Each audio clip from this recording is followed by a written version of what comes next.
Everybody should have something to accept the recording. Okay, wonderful. Well, thank you all for joining us today. I know it is, as we just discussed, conference season and a busy time. Um, any ability to share some of the ways that we can help senior living is a good one, and I'm excited to be here today. We are the Day by Day Project. We're a 501c3 nonprofit that's dedicated to transforming dementia care through music. We've created an innovative solution that helps care partners in any setting, and that's what we're going to be sharing today. But we'll also just talk about music. It's a really fun topic that affects all of us and all of our lives. And then circle back to how music really can be at the center of senior living and dementia care and what we've done with Ohio State Extension to make that possible. We'll share some of our research, and so hopefully it'll be an engaging topic to come back to. First, we have a quick video that goes over the program.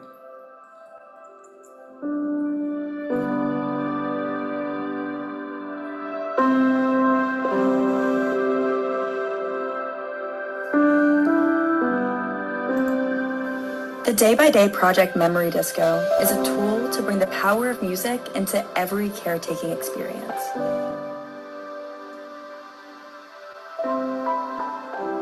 The ability to connect with memories that are tied to music is one of the last things that remain in a disease that takes nearly everything away. Through music, moments of joy, remembrance, and connection can live freely in the face of a disease that is often characterized by what is forgotten. All of a sudden, it's a different time. I can remember all those things, and I remember the sound and how I felt, and it's all there again. It's amazing.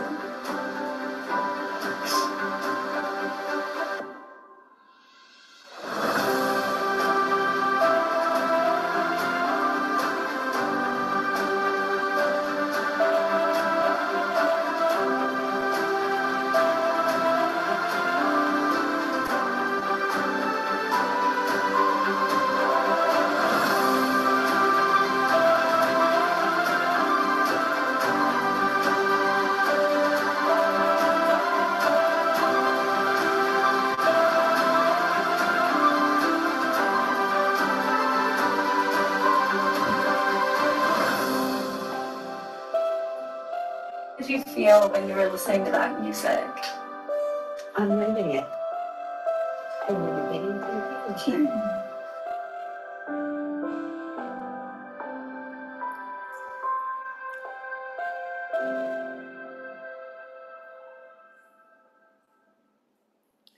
So that's a little intro into our Memory Disco program and how it can connect anyone from care partners to grandchildren, children.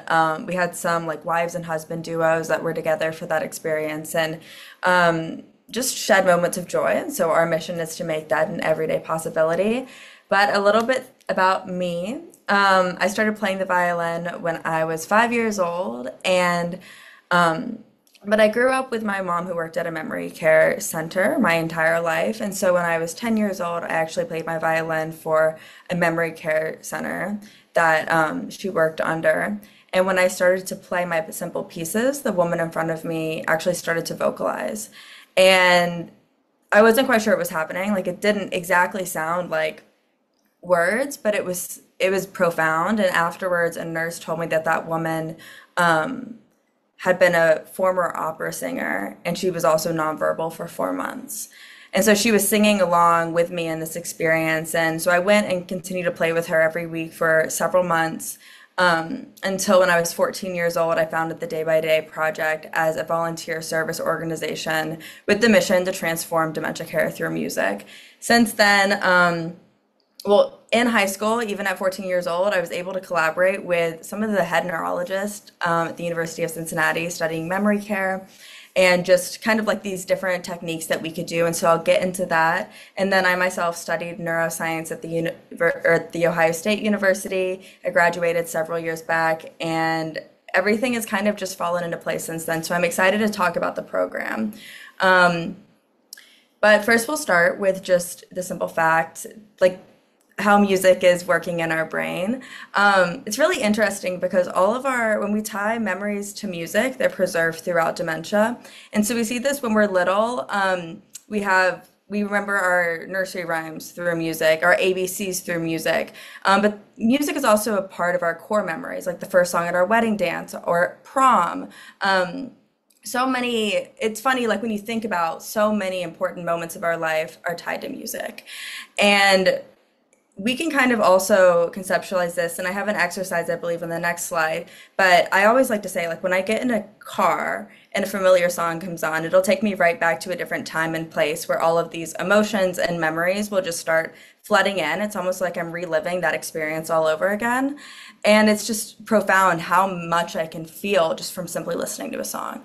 And so I have an exercise that kind of goes through a generation of what music has done, and so I encourage you to see if any memories come up. I just knocked out jailbird, sing that rock. Everybody let it rock.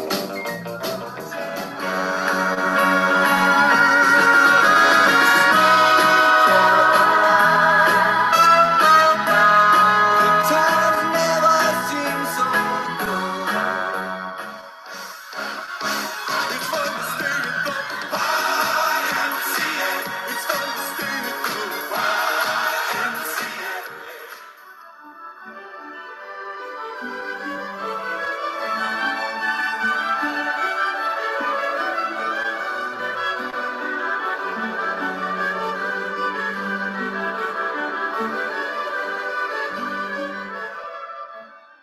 Who let the dogs out? Who let the dogs out?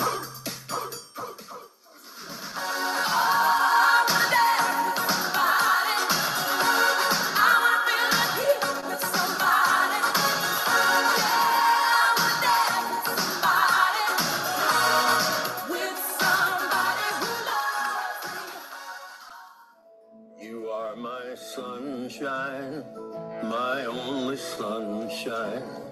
You make me happy when skies are gray. You'll never know, dear, how much I love you. Please don't take my sunshine away. It's a really cool exercise, and music is fun to listen to no matter what, but it is just deeply ingrained in all of us and who we are. Um, but the coolest thing ever is that these musical memories are one of the only things that are preserved throughout dementia. So they do help in all these different areas of our lives, but when someone's movement, cognition, and language decline, when we look at someone and we feel like they're pretty far gone, there's not much more we can do. Music is one of those last things that we can use to connect with them. And it's profound. And that same experience that we have in our car where emotions and memories come up is what they experience as well. So I'd love to tell the story of Bruce.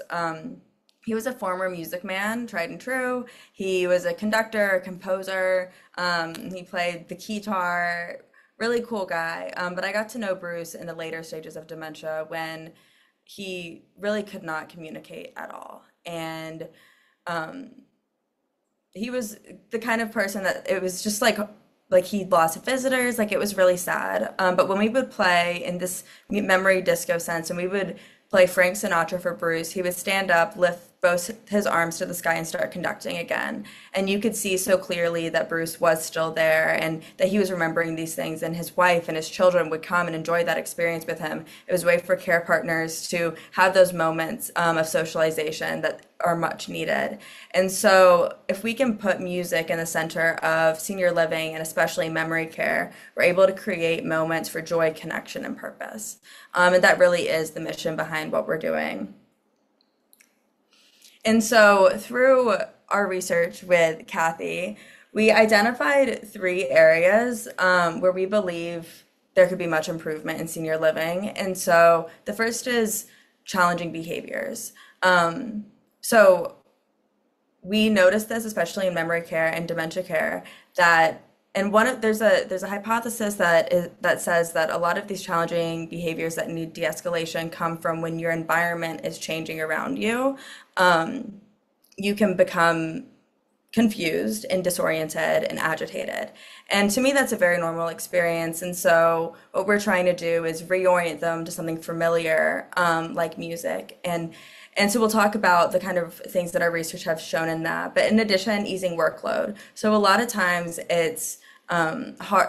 It's hard for care facilities to care for the basic needs of a person living with dementia, let alone providing adequate life enrichment resources to really manage challenging behaviors or the cycle of withdrawal that we see. And then emotional strain. Being around people that have dementia is very challenging. And so if we can help caregivers manage stress and create a more supportive environment, that's something we really want to do. And so all of that comes together with the idea that we need to prioritize tools that reduce caregiver stress and foster a healthier, more supportive environment for both caregivers and people living with dementia. And so out of that came this memory disco program. And so my entire life I played live music, and there's not enough time to get through that whole history. But during COVID-19, so live music is how it all started with the volunteer organization. I was bringing my orchestra in, and then at the same time, though, there was clearly things that we could do. And so we call these our musical engagement program. There were techniques that we could do to enhance that musical experience. And so we had two groups of people that were going at one time, live musicians and then volunteers that were working on these techniques. During COVID-19, we couldn't bring live musicians in, and so we became the first in the nation to use silent discos for people living with dementia. And both of these things together are the memory disco.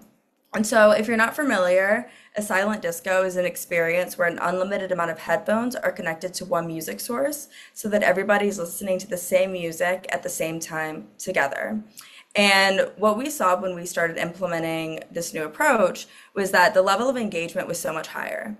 While before, maybe we would work with them for a long time and we would see moments of awareness, like people's feet tapping, they'd be singing, all profound experiences. But when we would put these headphones on people, they would stand up and start dancing. We would literally see like 90-year-olds dropping it like it was hot.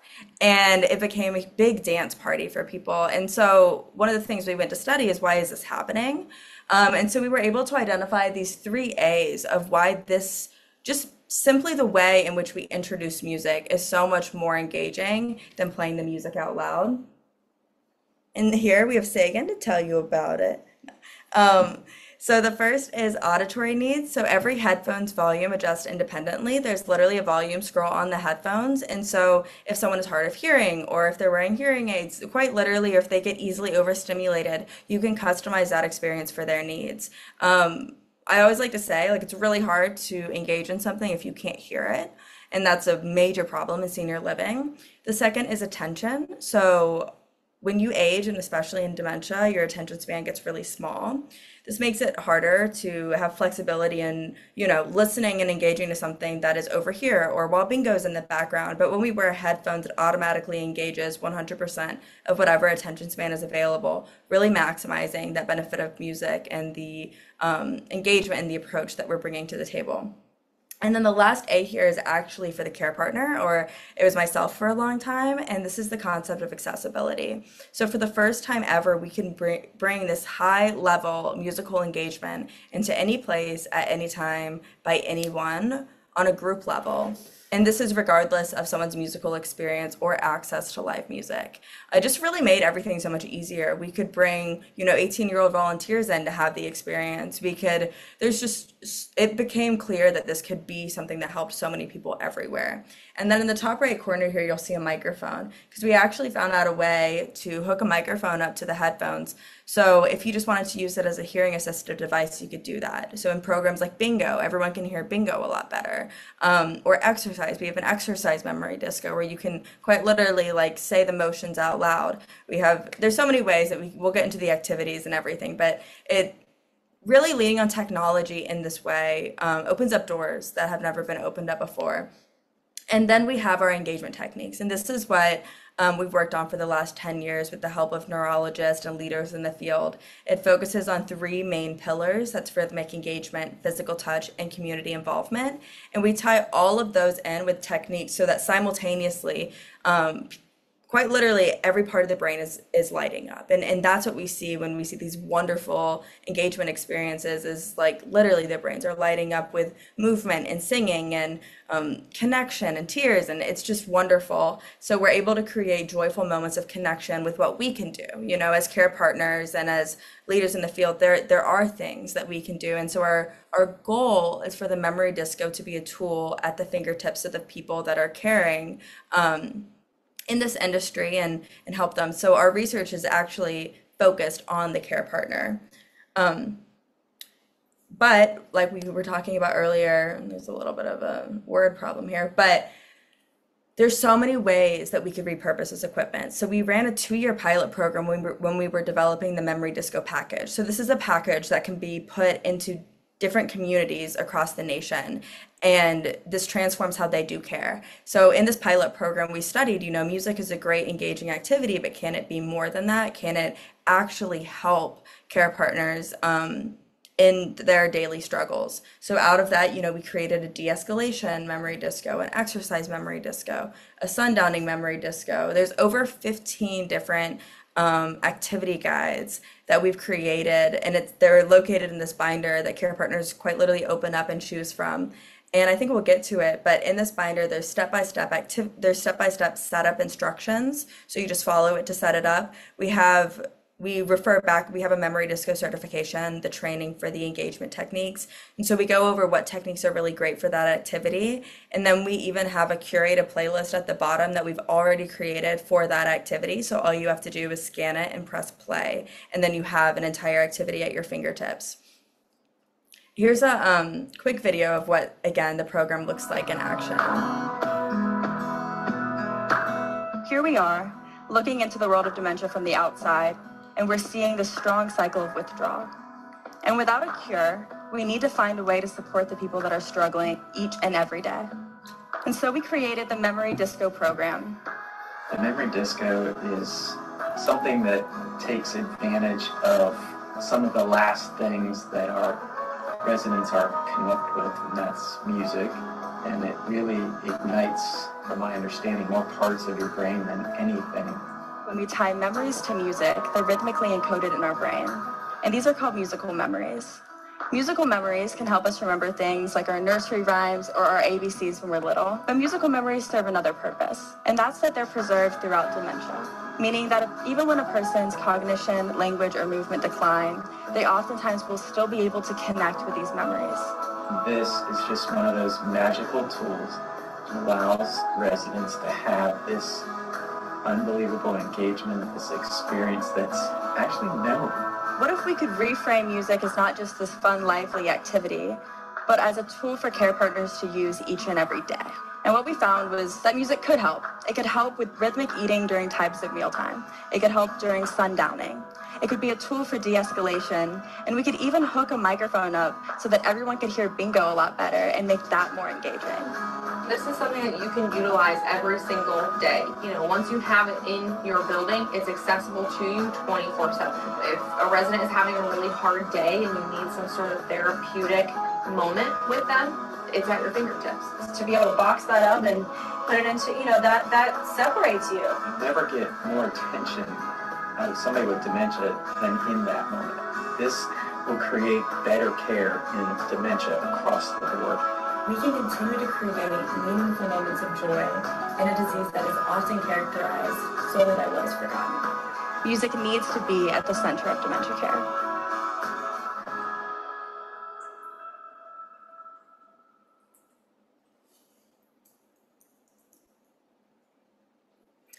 So out of that, we're going to transition into, that's the program.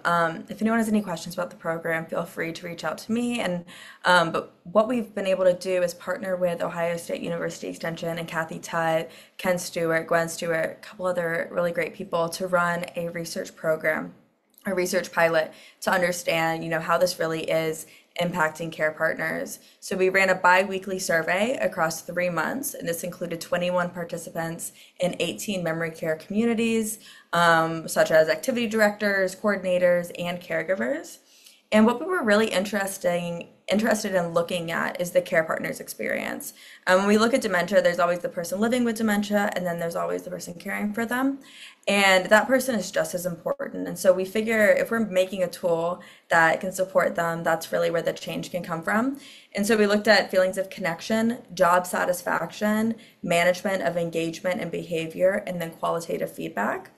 And regarding behaviors, and that's kind of what we talked about at the beginning of this as being one of those main sore spots in the industry right now.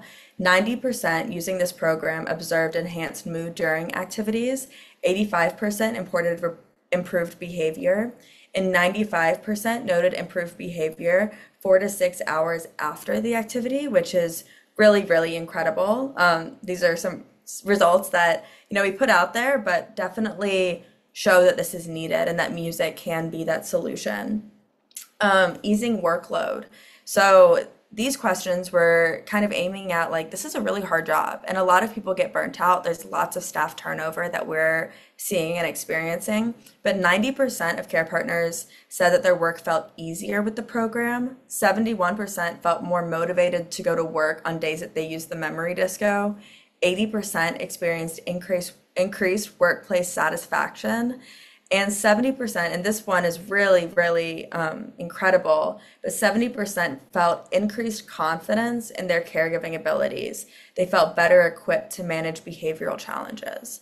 And, I feel like we could take this in its own route of just saying, there are people that are working this hard job that need help, and if there's a tool that can do that, it's our job to make sure that this is accessible to them. And moving forward, emotional strain. 90% of participants felt more connected to their coworkers, which is, that's really important for staff turnover. It's really important for workplace satisfaction. But even more so, 100% reported feeling more connected to their own residents. Again, incredible results. And we also had a section that was optional where people could kind of put in comments if they wanted to, but they said it just seems to transport them to another world. They will start dancing around the building and just forgetting everything else. What a sight to see. The residents' mood changes and becomes better. We have not had a resident that doesn't enjoy it. Music brings up different memories with each resident. It's really great to talk afterwards about the memories that they thought of when listening. When using it during bingo, the mic helps our residents that don't hear well, something that's so simple that makes the world of change in this industry.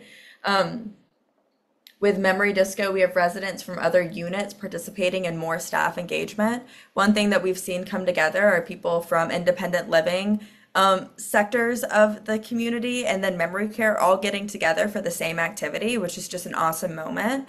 Sometimes we have husbands that are in memory care and wives that are independent living, and to include them in this big activity is really great. We have independent living communities using this for happy hour while we have memory care using it for de-escalation. So there's just like the sky's the limit with the kind of activities that we can bring into communities in a really easy way. But I have had an amazing experience with memory disco. The residents love listening to music, church services, etc. And one of the things that we worked with Ohio State Extension is the church service. And so we have communities in rural communities that are bringing in pastors for the church service that regularly come in on Sunday. They're speaking through the microphone. Everyone's listening through the headphones so everyone can hear. We have a testimony that says that they haven't had more engagement to gospel than during that sense. Like the pastor actually said, like he's never seen them more connect with the word. And then afterwards, they cut to gospel music and worshiping with our memory disco. So they're doing the engagement techniques to worship music, which is really great. And then that's kind of all of our information. And Kathy, I kind of rolled through this faster than I expected. So I'm sorry if I was talking at the speed of light, but Kathy also has experienced this program, and so I want to open up the floor to any questions, but also to share Kathy's experience. Lisi, I see that you might be hopping off. If you have any questions right now, before you hop off, or if you need to jump soon, feel free.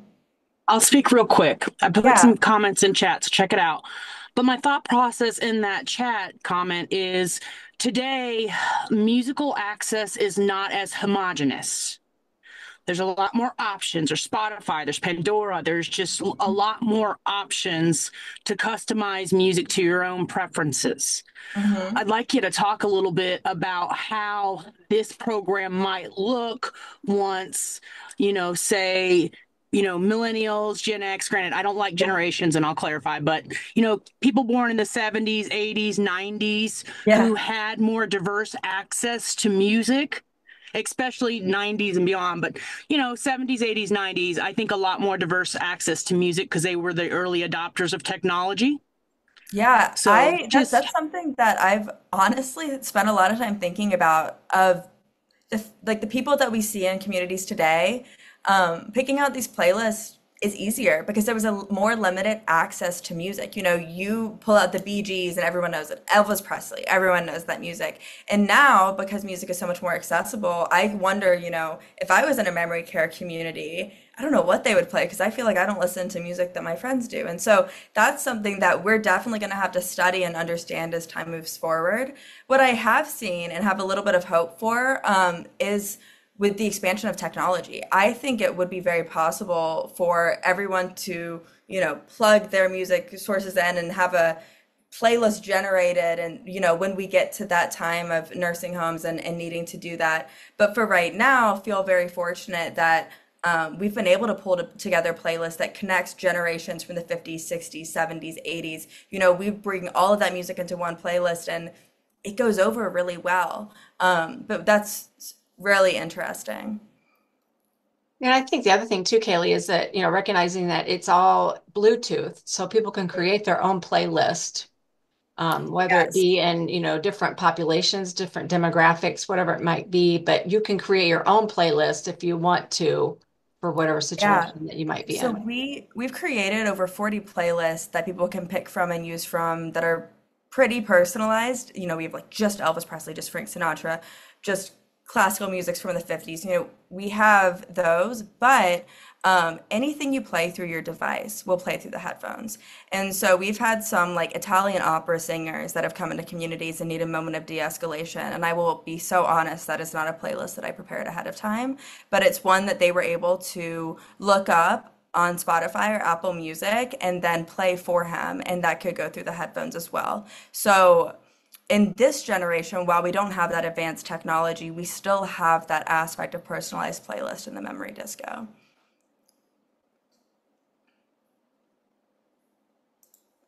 But thank you for your comment and engagement, Lucy, and I'm excited to, yeah, see if anyone else watches the recording. And Kathy, I'd love for you to share how this was being able to be used from extension and the scale that we were able to see with how you were able to adopt it into different communities.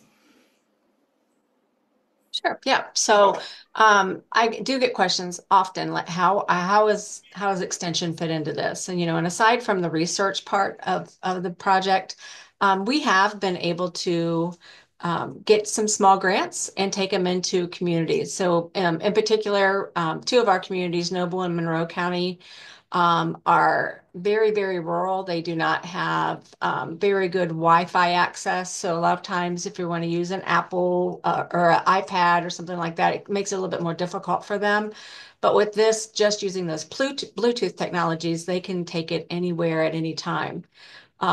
I was fortunate enough to have money to bring it into two of my communities in my county for Ohio State. And the very first disco that I went to, they brought everybody in. We had them all in a circle, and one lady in particular came in and was in a wheelchair, had her head down, and really was not responsive to much. We put the headphones on her, and I looked over, and her little finger was bouncing up and down to the rhythm. So then I went over and gave her a maraca, and I took one and started shaking it with her, and then gently took her other hand. And then the next thing I know, we're swaying back and forth. And I believe it was Kaylee that came over and said, "Look at her feet."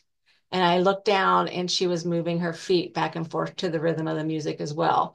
And to me, it was so impactful because I watched her go from head down to head up and just saw a brightness in her eyes. And then, of course, at that point in time, I had someone tapping me on my shoulder, and I spun around, and it was another woman who said, "It's time for me to dance with you now." And I said, "Okay." So it was really, really, it's just Like, very moving, if you get that boom. opportunity to be a part of Hey, it. girl. So, You don't like the vet, but some people need to poke you. I'm hoping it's just your tooth because let me see Serena if I has can get mentioned Lacey on here. before that her Oops. Lacey, we can hear canine you. might have to come out eventually because she's got There, I got her. I love her. Um, So that, and then our other counties too, they were able to find grant money locally, and were able to bring that into their communities as well. I hear so many things from it's just really impactful for the care partners. They're getting so excited when they get to come in. And on my end of it, I knew that it worked. Like I could see it working with the residents, but my interest of it was, how does this impact our care partners and our caregivers in our communities? Trying to ease some of that workload, trying to help them benefit from anything that they could use as another tool in their toolbox. So, and Kristen said it's amazing. Yeah, absolutely. That's a good point, Kristen. And we hopefully are going to be able to at some point in time move it to where we have smaller sets where people can use it in their home setting. We're trying to work through some of those legal things with that, but I would love to see it be in a place where, if we have a family gathering, just that one more opportunity, that one more chance to connect with their loved one through this music and those musical memories. Yeah, absolutely. And yeah, thank you for sharing. I every time I do one of these presents, I always am like, even if we may not have the turnout that usually happens in webinar, dementia and music are two things that everyone is connected with, right? Like you can't it's a bipartisan thing. You can't get away from it. And so it's really great to think about how this could impact others. And also, Kathy, one of the things, since we don't have the care partner kit right now, is we have a visiting hours memory disco where local communities or libraries in the if they're in the same building are bringing, so we have libraries that are bringing that have it open for care partners to bring in their husband or their wife and experience the memory disco in that place. And so if you have a center in your county or something that you're working with that could have the kit, and then in that, maybe have a room where grandchildren, daughters, mothers can come together and do a memory disco together. That's a really great way. We call that a visiting hours memory disco in the community. But if you're not in a residential community, it's just a fun memory disco that they can be a part of. Or we have memory cafes at libraries or that pop up, once a month. And there's a host, but people from all over town come and bring their loved ones and experience a memory disco together. And so there's so many ways that we can bring this to life in your community. And I'm gonna leave my email in the chat because I'm also like, anything that may happen can happen. The sky's the limit here, and we're open to anything that might change the face of this industry. So please reach out if you have any ideas. And also, yeah, in terms of content right now, I'm kind of done, so we can just sit here and share memories or chat or answer questions. Haley, do you want to touch a little bit on the youth engagement part of it? How we're bringing Yeah, in the service projects and absolutely. how it might be Yeah. another way to expand even intergenerational programming? Yes. So we have several musical memories organizations, and musical memories organizations are our volunteer wing of the Day by Day project. It's how it all got started, but we have one at the Ohio State University that I started, and then we just kicked off one at the 4-H. Robin Stone, she's the 4-H educator up in Cleveland, Ohio. And so she just started a musical memories program up there where she's engaging her 4-H youth to have this leadership role. There's so much that goes into having this organization. You're bringing volunteers, you're organizing dates for the events, you're talking to sites. I've learned so much just doing this at such a young age. And then the intergenerational component of, I think, there's a stigma or a fear around going to nursing homes. When I first started this organization, it was hard for me to get 4 or 5 people coming in. Even if they were my friends, it just wasn't what people wanted to do on their Saturdays. But ever since doing the Memory Disco program, it's so easy and so fun. And I think a big reason is it takes away the verbal component of things. You don't need to know what to say or to have this conversation, which is a lot of the ways that we feel comfortable communicating now because you put on the headphones. We actually don't encourage talking and you just dance and sing together and you do the engagement techniques. And so since doing that, we have over 300 student volunteers across the state of Ohio that have gone through our program. And we have 90 active volunteers just here in Columbus. And it just keeps growing, and we saw that I think in 1 month we went from 5 volunteers to 40 volunteers because people were like bringing their friends and they're like, this is the most fun that we've had, all week. And it just is such an incredible way to engage young people. So if there are any young programs, again, it looks like when I did some research, a lot of y'all are working with universities, and so university students are a great age to get involved in this, especially on, their Saturdays after classes. And for the volunteer component, if that's something that you'd be interested in looking into, every part of building these organizations we've made scalable, and that was something that was really important for me from a young age. When I started this, there wasn't step one, step two, step three, step four, right? I kind of just had to learn it all on my own. So what we've spent time doing is making this super like step by step. We have high schoolers that are doing it. It's really easy to get going and get started. We have templates for emails, things where students can really become leaders, but then also easily have these moments of connection. One of the groups that we've gained a lot of volunteers are in the university sector, or like pre-health people that are interested in going to medical school, because this counts as, if you're in a memory care center, it counts as clinical volunteer hours, which is something that they need. And so rather than stocking shelves at a hospital, they can actually have this really fun experience on Saturdays. And that's something that they can put on their resume. So if that is something that's interesting to you all, it just requires, a faculty advisor, which may be you. And then Robin Stone up in Cleveland, she actually is running pretty much the organization with just her and her team for now and bringing in students, and hopes to have more student leaders in the future. But she wants to let the program grow and evolve. And so we're pretty flexible.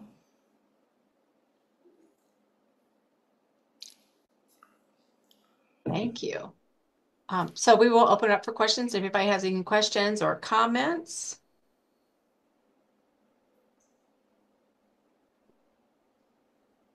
We do have a comment here.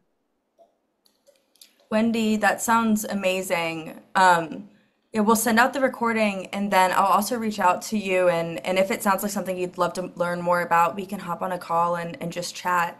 But this sounds really great.